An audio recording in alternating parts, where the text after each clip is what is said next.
They are, one of them, Frank Cosno, Tommy Oates, Bobby Capadonna, and you're looking at the fourth guy, Ben Akillian.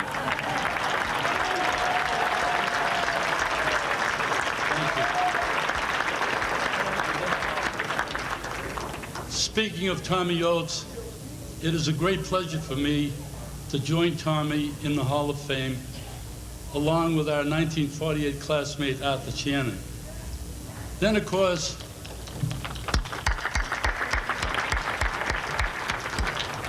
there is the famed 47-48 ice hockey team, which was recognized by the Hall 2 years ago, the championship team, which includes such members of the class of 48, in addition to Arthur Shannon, as Jack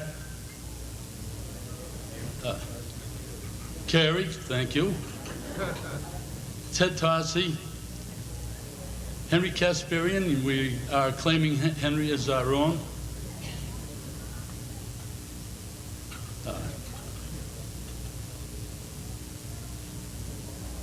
Let me see, I know that there were 2 or 3 others there. Charles Carrion, Tom Baldock, at any rate, a great group of people. I also had the great experience of playing 2 years of football with Hall of Famer Frank Cosno, class of 1947. Frank was one of the most feared high school football players of my time, and I'm proud to be in the hall with you, Frank.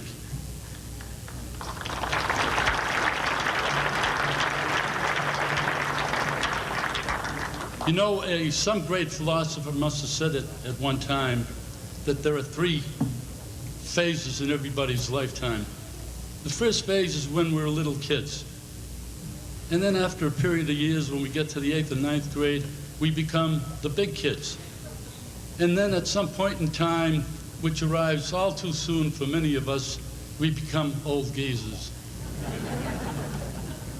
My first recollection of Watertown High School athletics and Hall of Fame members occurred in 1938 when I was 8 years old and Oscar Ski Kadarian was captain of the football team.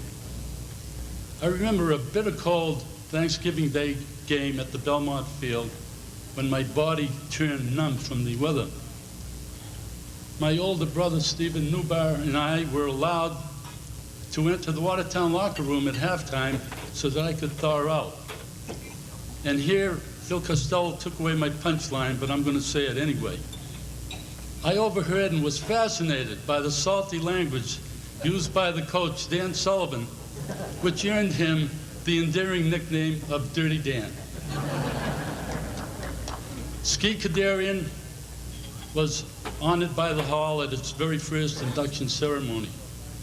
He was the athletic hero and role model of every Armenian kid in the East End when I was growing up.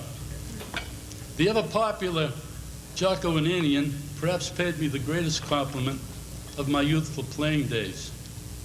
Jocko managed and played on the semi-pro town baseball team during the 40s.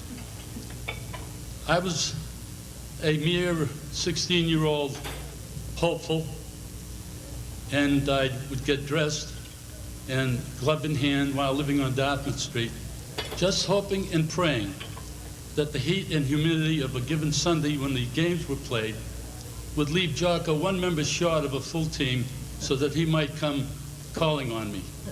It seems like a couple of seasons ago when I went with him and the older members of the team to Lincoln, Mass, where I played right field and batted against the crafty old knuckleball pitcher.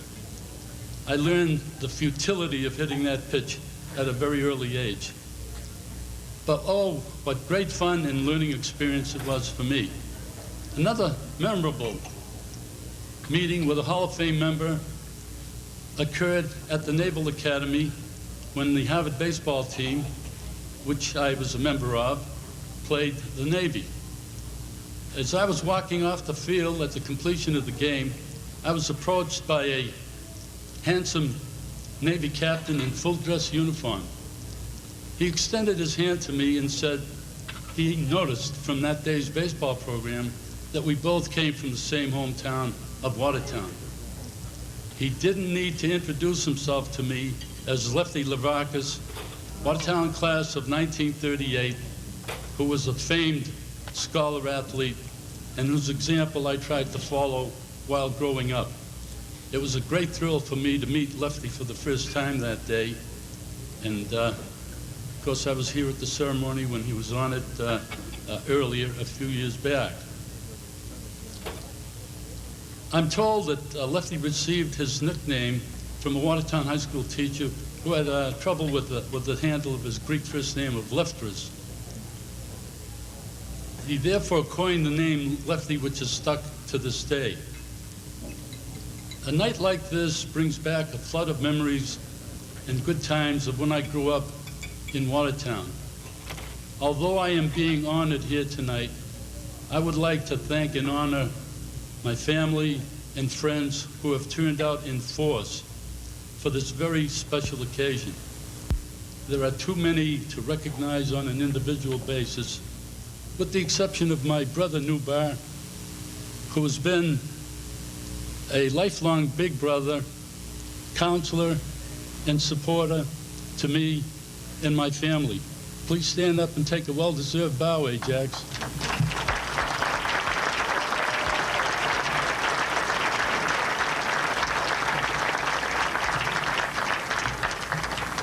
I would also like to introduce my family, thank them for being here with me tonight, and ask them to take a bow.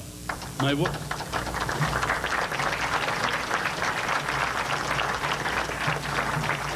wife, Vivian, who would rather crawl under the table right now than stand up. My daughter, Joyce Rossignol, who would stand up on the table and give you the rah-rah, who is the mother of our 2 grandchildren, and her husband, Chuck. Thank you.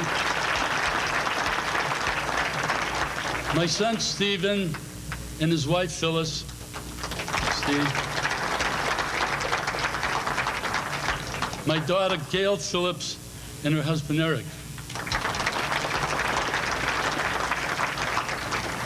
Last but not least, our 2 precious grandchildren, if they haven't fallen asleep by now, waiting for me. Christopher Rossignol, age 9, excuse me, he's a big boy this year, and Jacqueline Rossignol, age 7.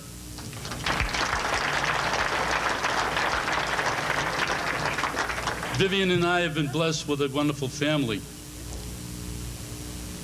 One last anecdote, and I'm sure my contemporaries will be able to relate to this.